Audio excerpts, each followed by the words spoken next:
Welcome to my way of expression. Hi, எல்லோரும் எப்படி இருக்கீங்க? நல்லா இருக்கீங்களா? இன்றைக்கி வீடியோவில் என்ன பார்க்க போகிறோன்னா பானிபூரி எப்படி செய்கிறது அப்படிங்கிறத பார்க்க போகிறோம். வாங்க இப்போ மும்பை ஸ்டைலில் எப்படி பானிபூரி செய்யலாம் அப்படிங்கிறத பார்க்கலாம். ஃபஸ்ட்டு வந்து ஒரு 10 டேட்ஸ் எடுத்திருக்கேன். அதேமாதிரி எலுமிச்சம்பழ அளவு புளியும் எடுத்திருக்கேன். இது ரெண்டையும் நல்லா வெந்நியில் 1/4 மணி நேரம் ஊற வைக்க போகிறேன். ஊற வச்சா தான் நம்ம அதை கரைச்சி பேஸ்ட் எடுக்கிறதுக்கு ஈஸியாக இருக்கும். ஃபஸ்ட்டு வந்து கார சட்னி பண்ணிக்குவோம். அதுக்கு வந்து ஒரு குத்து மல்லி இலை எடுத்திருக்கேன். அதேமாதிரி புதினா இலை எடுத்திருக்கேன். ஒரு 5-6 மிளகா எடுத்திருக்கேன். ஒரு துண்டு இஞ்சி எடுத்திருக்கேன். இதை இப்போ மிக்ஸி கப்புக்கு மாற்றிக்கோங்க. அப்புறம் இப்படி ட்ரை மேங்கோ பவுடர் வந்து கடையில் கிடைக்கும். அதை நீங்கள் வாங்கி யூஸ் பண்ணிக்கலாம். அப்படி இல்லைன்னா எலுமிச்சம்பழம் யூஸ் பண்ணிக்கலாம். இப்போ பானிபூரி மசாலா அதுவும் எடுத்துக்க போகிறேன். மிக்ஸி கப்பில் ஒரு 1/2 ஸ்பூன் வந்து அந்த ட்ரை மேங்கோ பவுடர் இருக்கு இல்லையா, அதை சேர்த்துக்கோங்க. கூடவே பானிபூரி மசாலா இருக்கு இல்லையா, அதையும் ஒரு 1/2 ஸ்பூன் எடுத்துக்கலாம். இது கூட வந்து நான் பிளாக் சால்ட் சேர்க்குறேன். நீங்கள் வந்து சாதாரண உப்பு கூட சேர்த்துக்கலாம். இது சேர்க்கும் போது இன்னும் டேஸ்ட் நல்லாயிருக்கும். இப்போ இதுவும் ஒரு 1/2 ஸ்பூன் சேர்த்தாச்சு. இப்போ தேவையான அளவு தண்ணி ஊற்றிக்கலாம். நான் என்ன செய்கிறேன்னா புளி ஊற வச்சுருக்கேன் இல்லையா, அந்த தண்ணியை தான் ஊற்றிக்கிறேன். நீங்கள் சாதாரண தண்ணி கூட ஊற்றி அரைச்சிக்கலாம், ஒன்றும் ப்ராப்ளம் இல்லை. இப்போ நம்ம நல்லா மிக்சியில் அரைச்சிட்டு வந்தாச்சு பாருங்கள். இப்போது தேவையான அளவு தண்ணி ஊற்றி உப்பு வரப்பெல்லாம் கரெக்டாக இருக்குன்னு பார்த்துக்கோங்க. இப்போது இந்த கார சட்னி ரெடி ஆகிட்டு. இப்போ நம்ம இனிப்பு சட்னி எப்படி செய்யலாம் அப்படிங்கிறது பார்க்கலாம். இது வந்து கொஞ்சம் மும்பை ஸ்டைலில் நான் பண்ணுறேன். இப்போ புளியை வந்து நல்லா கரைச்சிக்கோங்க. அதே மாதிரி டேட்ஸையும் நல்லா கரைச்சிக்கோங்க. மும்பையில் வந்து பானிபூரி இந்த ஸ்டைலில் தாங்க கிடைக்கும். நம்ம ஊர்லலாம் பார்த்தீங்கன்னா பானிபூரி வந்து வேறு மாதிரி பண்ணி கொடுக்குறாங்க. ஆனால் இங்கெல்லாம் இந்த மாதிரி டேஸ்ட்டில் தான் கிடைக்கும். ரொம்ப சூப்பராக இருக்கும். கண்டிப்பாக உங்கள் வீட்டில் ட்ரை பண்ணி பாருங்கள். ட்ரை பண்ணி பார்த்துட்டு உங்கள் கருத்துக்களை கமெண்ட் பாக்ஸில் சொல்ல மறக்காதீங்க. இப்போ இதை நல்லா கரைச்சாச்சு. இப்போது நம்ம ஒரு வடிகட்டி வச்சு நம்ம அவ்வளோத்தையும் வடிகட்டி எடுத்துக்கலாம். வடிகட்டும் போது இந்த மாதிரி ஸ்பூனை வச்சு லைட்டாக கிளறி விட்டிங்கன்னா உங்களுக்கு சீக்கிரம் வடிகட்டி எடுக்கிறதுக்கு ஈஸியாக இருக்கும். இதே மாதிரி டேட்ஸையும் நம்ம வடிகட்டி எடுத்துக்கலாம்.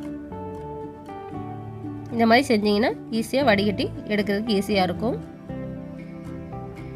இப்போ இதையும் வடிகட்டி எடுத்துக்கலாம்.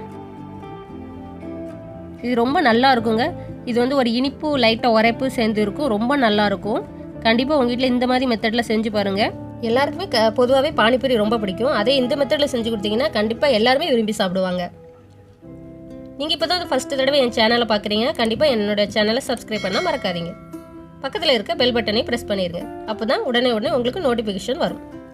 இப்போ வந்து ஃபஸ்ட்டு கடாயில் நம்ம வடித்து வச்சுருக்கோம் இல்லையா, அந்த தண்ணி ஊற்றிக்கோங்க. அது கூடயே ஒரு 1/2 கிலோ அச்சுவலம் சேர்க்குறேன். இப்போ 1/2 டம்ளர் தண்ணி ஊற்றி நல்லா மிக்ஸ் பண்ணி விட்டுக்க போகிறேன்.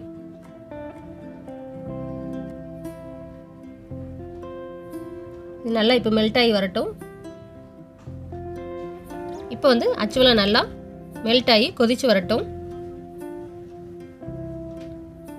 இப்போ பார்த்தீங்கன்னா நல்லா கொதிச்சு வந்துட்டு இப்போ வந்து சுற்றி இருக்குல்லையே அந்த வெள்ளை கலரில் இருக்குல்லையே, அதை வந்து நல்லா எடுத்துடுங்க. இல்லைனா ஒரு மாதிரி துவத்து இருக்கும்.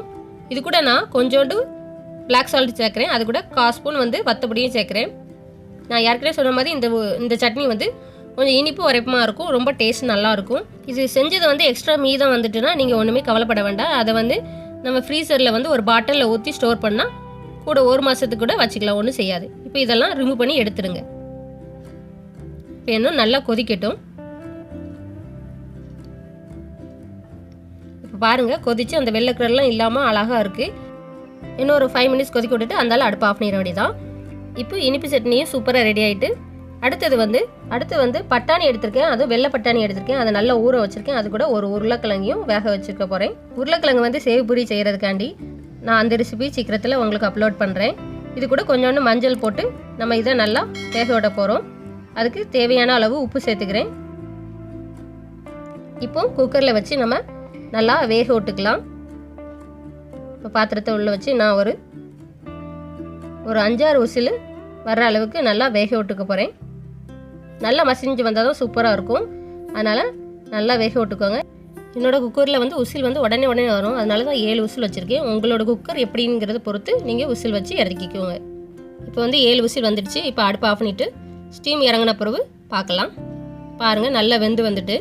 இப்போ உருளைக்கிழங்கு தனியாக எடுத்து வச்சிடுறேன்.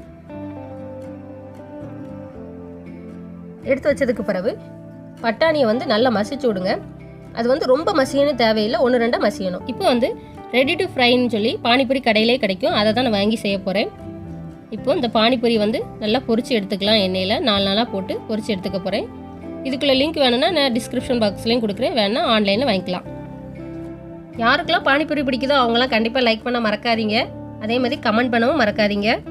உங்களுக்கு இந்த ரெசிபி பிடிச்சிருந்தா கண்டிப்பாக உங்கள் ஃப்ரெண்ட்ஸ் அண்ட் ஃபேமிலிக்கும் ஷேர் பண்ணுங்கள்.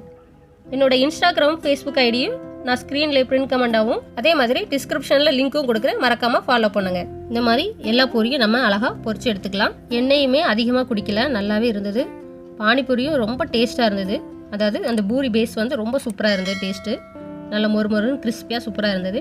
இப்போ நம்ம பட்டாணி மசாலா ரெடி ஆகிட்டு, கார சட்னி ரெடி ஆகிட்டு, இனிப்பு சட்னியும் ரெடி ஆகிட்டு, பூரியும் பொரிச்சு எடுத்தாச்சு. என்ன சாப்பிட வேண்டியதான். நான் உடைக்கும் போதே தெரியும் உங்களுக்கு அந்த பூரி எவ்வளோ கிறிஸ்பியாக இருக்குது அப்படிங்கிறது. பிள்ளைங்கள்லாம் ரொம்ப விரும்பியே சாப்பிட்டாங்க. கண்டிப்பாக உங்கள் வீட்லேயும் நீங்கள் ட்ரை பண்ணி பாருங்கள். இப்படி தாங்க மும்பை ஸ்டைலில் பானிபூரி செய்வாங்க. கண்டிப்பாக உங்கள் வீட்லேயும் நீங்கள் ட்ரை பண்ணி பாருங்கள். கண்டிப்பாக உங்கள் வீட்டில் இருக்க எல்லாருக்குமே ரொம்பவே பிடிக்கும். உங்களுக்கு இந்த வீடியோ பிடிச்சிருந்தா லைக் பண்ண மறக்காதீங்க. அதே நேரத்தில் உங்கள் ஃப்ரெண்ட்ஸ் அண்ட் ஃபேமிலிக்கு கண்டிப்பாக ஷேர் பண்ணுங்கள். இந்த இனிப்பு சட்னி செய்கிறதுக்கு மட்டும்தாங்க கொஞ்சம் டைம் எடுக்கும். மற்றபடி ஈஸியாகவே செஞ்சிடலாம். எப்போமா ஒரு நேரம் நம்மளுக்கு பிள்ளைங்களாம் டிஃப்ரெண்ட்டாக சாப்பிடணும் அப்படிங்கும்போது இந்த பானிபூரி உங்கள் வீட்லேயும் நீங்கள் ட்ரை பண்ணலாம். இதே மாதிரி கொண்டக்கடலையும் வச்சு இது உள்ளே வச்சு சாப்பிடலாம். ரொம்ப டேஸ்ட்டாகவே இருக்கும். மீண்டும் நம்ம ஒரு இன்ட்ரெஸ்டிங்கான வீடியோவில் சந்திப்போம். அது வரைக்கும் பாய். உங்களுக்கு இந்த வீடியோ பிடிச்சிருந்தா லைக் பண்ணுங்கள், சப்ஸ்கிரைப் பண்ணுங்கள், மறக்காமல் பெல் பட்டனை ப்ரெஸ் பண்ணுங்கள். நோட்டிஃபிகேஷனில் ஆல்ங்கிறத செலக்ட் பண்ணுங்கள். தேங்க்ஸ் ஃபார் வாட்சிங்.